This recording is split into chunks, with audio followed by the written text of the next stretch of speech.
The way Luka Doncic goes on about his business, you can't help but feel that he'll make it to the Hall of Fame with relative ease, right? And Jason Kidd feels the same way about his superstar. He believes that Doncic is an all-time great. What can you say about the Slovenian superstar that hasn't been said already? And what do you do when another Hall of Famer declares him an all-time great? You just accept their greatness. I know I have. But for Kidd, he has to watch him play on a daily basis. And he loves having to coach a star like Doncic. I'm sure about that. Fouls. Powell had to go out of the game early.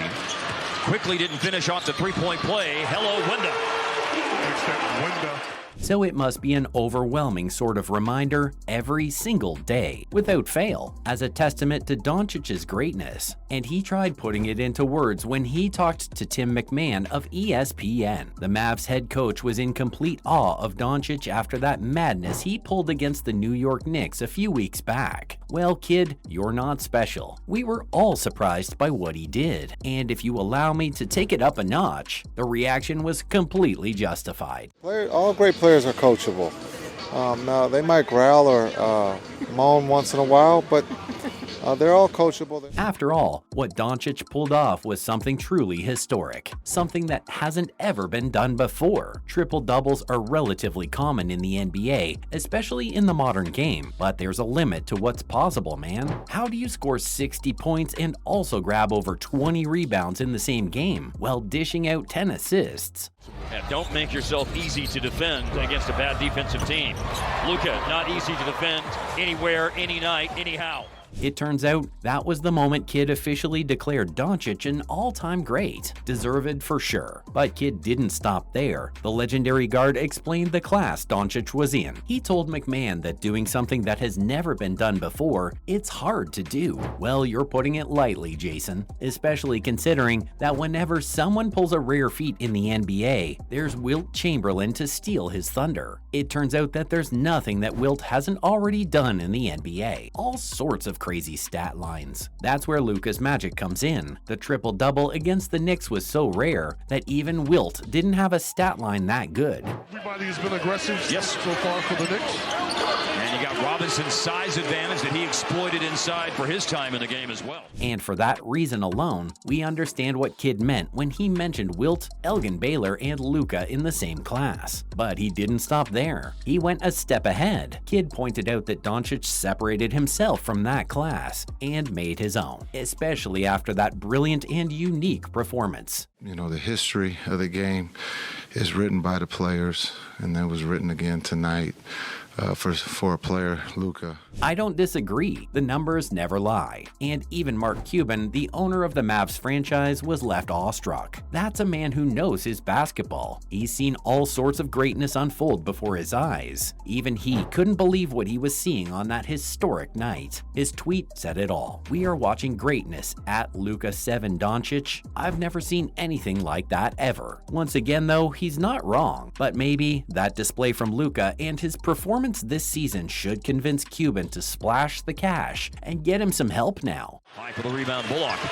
This season, Gary Trent Jr. has that green light. Luka getting on the board with a three-point. Doncic deserves to have a better supporting cast around him. For all his greatness, Luka is playing in the NBA after all, and he might have hacked it, but he's a winner, and he wants to win all the time. Unfortunately for Doncic, basketball is a team sport, so he has to rely on his supporting cast. And I don't want to be mean or anything, but they simply aren't good enough to play second fiddle even to Doncic, and that's why Mark Cuban and the Mavericks front office need to go all out and get Doncic help. Even Jason Kidd agrees with that much, but Kidd's probably the best position to notice this aspect. I'd wager any kid in any Dallas street would tell you as much too. This is the Mavericks' moment to surround Doncic with good players and then let him do the magic, because if he can take this poor Mavs roster to the Western Conference Finals as he did last season, then imagine him balling with a couple of decent players. One the Mavericks are poised to lead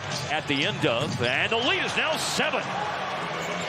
That is Luka burying a three-pointer. After all, this is the least the Mavs front office can do. Otherwise, they risk losing quite a lot. And Kidd in particular believes that too. The head coach explained that we can't take Doncic for granted. I am certainly not going to do so. The Mavs need to follow the lead. Well, Kidd probably meant this in reaction to that insane triple-double. I'll take his words up a notch. But you can't help but feel that Kidd deserves the help too. He's done a great job on Luka, and that's why he's explained how lucky we are to watch him play, how everyone gets their money's worth when they come to play, and how we can't take him for granted. That much is certainly true. Luka does like to put on a show, and he does it effortlessly. Teams have found out the hard way that it's almost useless trying to stop him. How do you do it? There's no stopping him, but you can still win against the Mavericks because they're not as good as Doncic. This brings us to the next point that the head coach added. Kidd explained how Luka is all about winning, how Luka believes he can win every night. This isn't an exaggeration. Doncic has that mentality. All he knows is winning. So when he doesn't win, things aren't great. And that's why the Mavericks should be very concerned about its great winning habit of Luka. Because if they don't fix up, the worst could happen. Doncic could end up leaving. Yeah, it might not happen this offseason, but try to think about it. Why would Luka happily let the Mavericks waste his talent while playing for a mediocre team? It makes no sense, especially when there are more than enough suitors out there who'd love to have Doncic, who'd love to build a team worthy of Doncic around him and help him climb that ladder of success he so desperately wants. The Mavericks definitely hit the jackpot when they made that trade with the Atlanta Hawks. But what is luck if you don't combine it together with smart thinking? That's what the Mavericks risk losing if they don't make the trades. And it's definitely not worth it. They're saving a few bucks here and there, but they're risking the loss of a potential era of success built on Doncic's shoulders. I, for one, do not see the point in that. It's stupid. And despite his obvious lack of effort in training, Doncic's competitive level is very high, as per Jason Kidd. And if the Mavericks want to win, they'd better match it. Talking to the media after that wonderful Knicks performance, Kidd explained how Doncic has seen it all at only 23 years of age. Again, that's true. He might not have won big in the NBA yet, but it's not long before he actually does. Kidd added that Doncic never gets tired of competing, and it's obvious that this is all a covert way of asking for help. At the same time, Kidd did say that when it comes to Luka and practice, well, he didn't finish his thought, technically speaking, and that was enough for the reporters too, because the entire room burst into laughter. It's a known fact that Doncic doesn't like to apply himself much in training, and it's hilarious to know, but the Mavericks can't risk going on what they see in the practice sessions from this Slovenian demon. He turns it up in the clutch. That's the biggest sign of a superstar, and if they want to continue seeing Luka produce this magic at the American Airlines Center, then they better get him some help. That's it from my side. See you in the next video.